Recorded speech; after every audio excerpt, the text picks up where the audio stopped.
shadows between friends.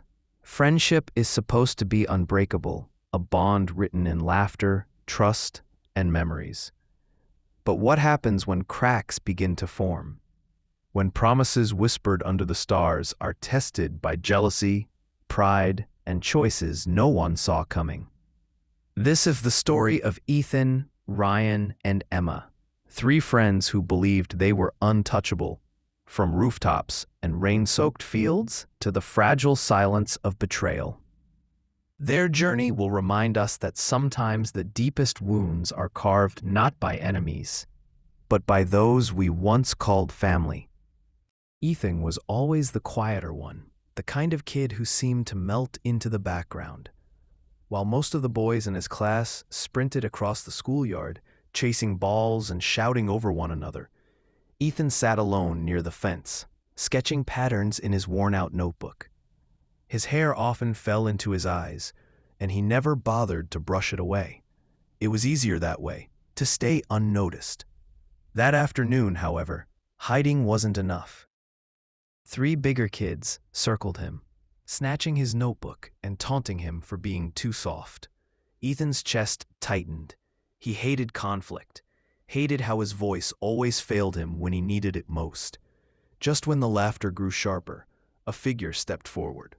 Ryan, taller, bolder, with messy dark hair and the kind of grin that dared anyone to test him.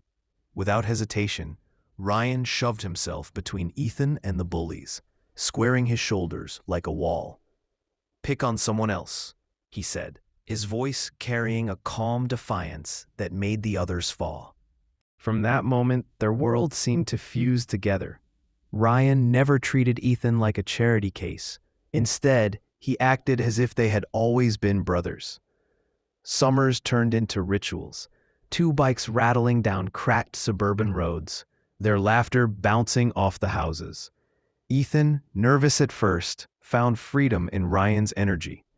Ryan would shout over the wind, daring Ethan to keep up, and Ethan, smiling for once, would push his pedals harder than ever. They raced until their lungs burned, until the sun dropped low and painted the street in molten orange. Ethan didn't care who won. Ryan always did, of course. But what mattered was that someone wanted him there, that the sound of his laughter belonged to something bigger than silence. As the seasons shifted, their bond only deepened. One stormy afternoon, when the sky cracked open and rain poured down like sheets of glass, they stayed on the soccer field long after everyone else had gone home. Waterlogged sneakers squished with every step, and mud splattered their legs as they dove for the ball. Ryan laughed like a madman, sliding into puddles with zero hesitation, while Ethan, clumsy, careful Ethan, found himself laughing too, forgetting the weight he usually carried. They were soaked to the bone, hair plastered to their heads, jerseys heavy and dripping.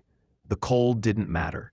In those moments, as rain blinded their eyes and laughter drowned out the thunder, Ethan felt something he rarely knew, joy without fear. By 15, their friendship had taken on new shapes. That's when Emma entered their lives, a transfer student with quiet, green eyes and a kindness that mirrored Ethan's. At first, she hovered at the edges of the classroom, books clutched tightly to her chest. But Ryan, ever the spark, teased her into laughter during group projects, while Ethan, gentle as always, offered her a seat during lunch when he noticed her alone. Slowly, the trio formed. The rooftop near Ethan's house became their kingdom. Its shingles were cracked, its edge a little dangerous, but from up there, the city felt endless. They'd climb up with snacks and sodas, leaning back against the warm tiles as the night unfolded above them. Ryan would point at constellations, making up wild stories about each star, while Ethan quietly traced the real ones with his finger, correcting him with a small smile. Emma listened to them both, her laughter weaving into the night air. Promises were made there, silly ones, serious ones. Emma's presence changed things, but in the best way. She brought balance. If Ryan was the flame and Ethan the calm stream, Emma was the ground that steadied them both. At school, their bond drew attention. People noticed how Ryan and Ethan, once just two opposite souls tied by chance, now walked the hallways with Emma in between, the three of them a picture of belonging. Still, the magic wasn't in the grand gestures. It lived in the small details. Like that day in the cafeteria when Emma stood awkwardly at the food line, clutching her tray like it was a shield. Ethan, spotting her, didn't hesitate. He raised his hand, his smile warm and inviting. "Over here," he called. Ryan leaned back in his chair, his shirt tilted just enough to flash his name across the back, smirking as if to say, "You're one of us now." Emma's nervousness melted, and she crossed the room with a newfound confidence, their table instantly becoming hers too. Time, as it always does, moved faster than they realized.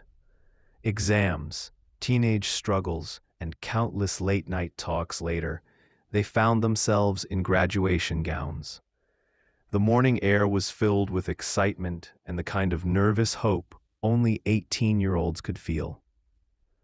Standing shoulder to shoulder, Ryan on one side, Ethan on the other, Emma between them, they looked out at the school that had shaped them. The wind tugged at their gowns, tassels swinging like tiny flags of victory. Behind them, family members cheered, cameras flashed, and futures beckoned. But in that instant, none of it mattered. It was just the three of them, a bond forged from rescue, laughter, promises, and acceptance. A bond they believed, naively perhaps, could never be broken.